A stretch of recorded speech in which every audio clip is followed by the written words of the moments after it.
Hi, let's talk travel. When you want to go somewhere, how do you decide where to go? Do you spin the globe and point, or throw a dart at a map on a wall? I've got some ideas, and I'm gradually getting through them, but welcome to my YouTube channel, Inspired to Travel with Bev. This time, we're looking at someplace with delicious food, cute and weird and wonky buildings, and yes, it's in Spain. But more specifically, we're going to go to Barcelona. Barcelona is unique in that it is part of the Catalonian province. So 5 fun facts about Barcelona. 1, they say it was founded by Hercules. Yes, Hercules, the mythical person. There are statues in their parks to say this. 2, there is a cathedral that has been under construction for over 100 years. That's more than a century, and we'll look at that in detail.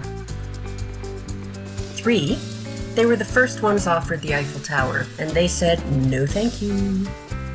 They have more bomb shelters than they do parks. And last, they have a great, beautiful Gothic section with Roman ruins. It's a very old town. So for Barcelona, we're looking at 5 activities that you could do and enjoy. But if you stay to the end, I'll give even more ideas. First is visiting the Gaudi buildings. Antoni Gaudi was an architect born in Barcelona, I believe, and he is known for blurring the lines between architecture and art. His buildings are truly phenomenal. He grew up there and is very dedicated to the Catalonia province. He fought towards getting it separated and was arrested for being part of a rebellion. So he cheekily brings in things about Catalonia into his buildings. He's known for free form and rounded edges, very few squares. This is typical of Gaudi. He loves ceramics and mosaics, and you'll see them all through his buildings. And then very organic, so this shows like legs of animals or tree trunks. One of my favorite Gaudi buildings is Casa Batlló. It has nothing to do with bats. It is the house of the Batlló family. He redid it for them. The front is very unique with these beautiful balconies, but when you go inside, there are rounded fluid edges, no squares. This is a courting fireplace where you sit on each side of it. The window above the windows is a stained glass, but it looks horrible from outside, but inside it's this beautiful color. Again, that is typical of him. The outside of the building has these mosaics with discs all the way up in various colors. On top, he has chimneys that are mosaics, and the pillars below are tiled. This is the inner well or courtyard. You'll notice the windows at the top are small and they get bigger as you go down. It's to bring more light down. And at the top, the tiles are darker. As you go down, they get much lighter. This was done on purpose to bring more light down to the bottom floors. In this way, the bottom floors got equal amount of light as the top. On the top floor, there are these arches that again look organic. So this is a normal chimney. This is a Gaudi chimney. He just does the ornate. He makes it look wonderful and even fairy tale-ish. This is on his roof. This is part of the roof. And he's done an ombre of color with mosaic. The other side of the roof has tile that looks like scales. And then it's wavy, like the spine of an animal.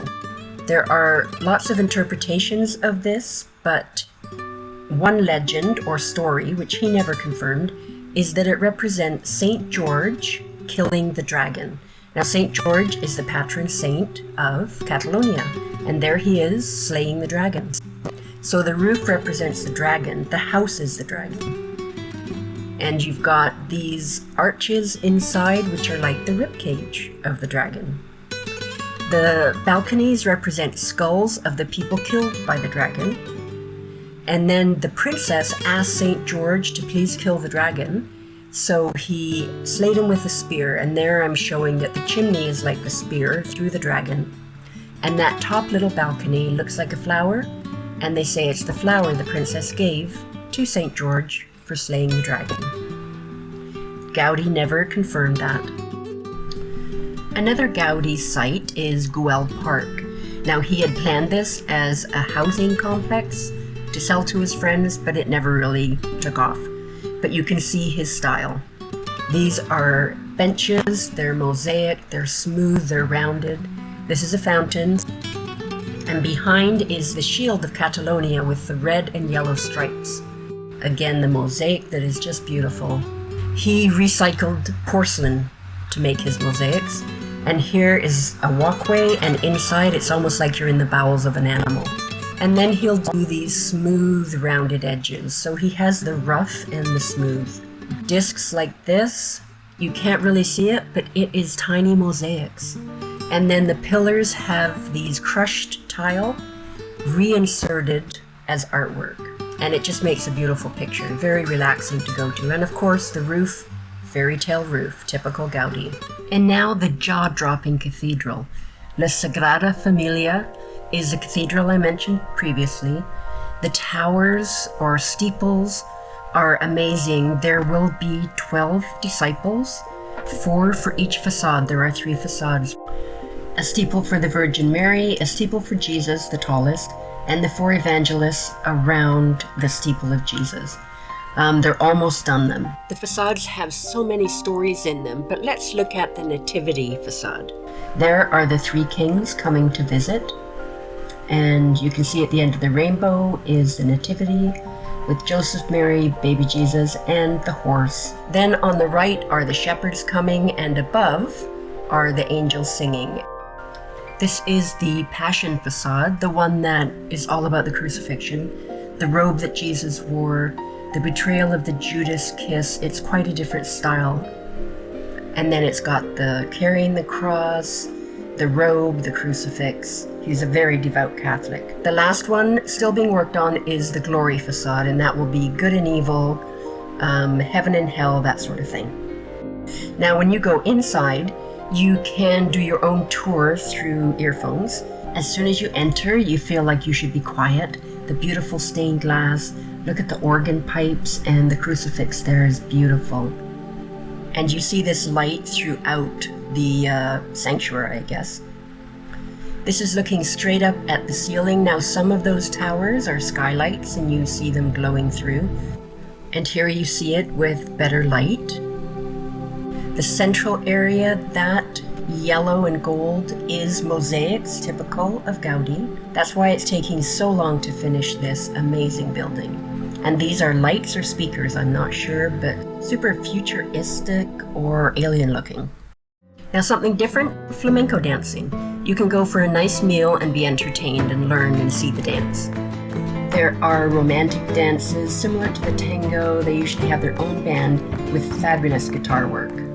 There are usually a lot of people that do different dances, and the dresses twirl and spin with them with the extra layers.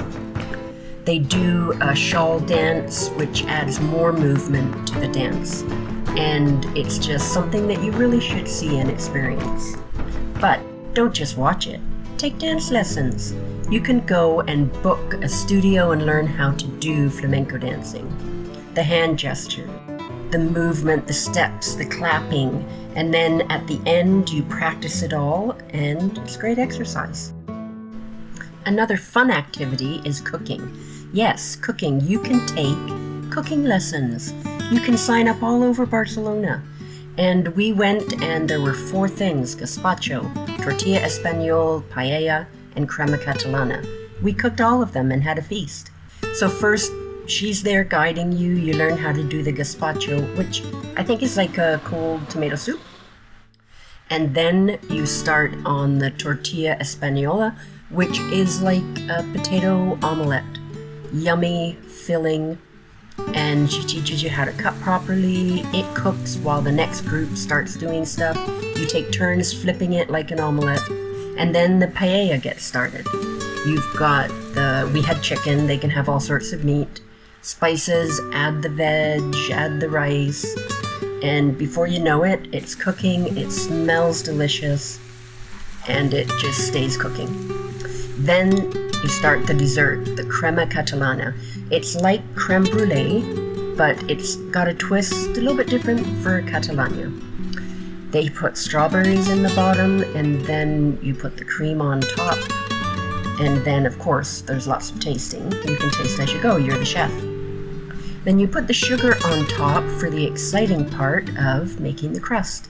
And you've got this little gadget that burns it, and you have the crust on top, just like creme brulee. Once you're all done, you sit down and they serve it, and you have a fabulous meal that you cooked, and you get to take the recipe home. Next up is for the artist or the history buff. There are two famous artists from Barcelona area. The first one, Salvador Dali, the guy that did the weird paintings. He has his own museum just outside of Barcelona, and he was from that town. He built it, put it together, so everything in it was chosen by him. The courtyard has these weird and wonderful sculptures done by him. Of course, the typical Dali with the melting clocks. And then inside there's furniture, there's paintings, there's sculptures. This one is cool. It looks like Abraham Lincoln. But closer up, you've got a naked lady in there. And even closer, you've got a beautiful scene that she must be looking at. So just quickly to look at it all together, there's Abe Lincoln. He has all sorts of other art, but this one intrigued me. So the art is actually the reflection in the bottle at the back.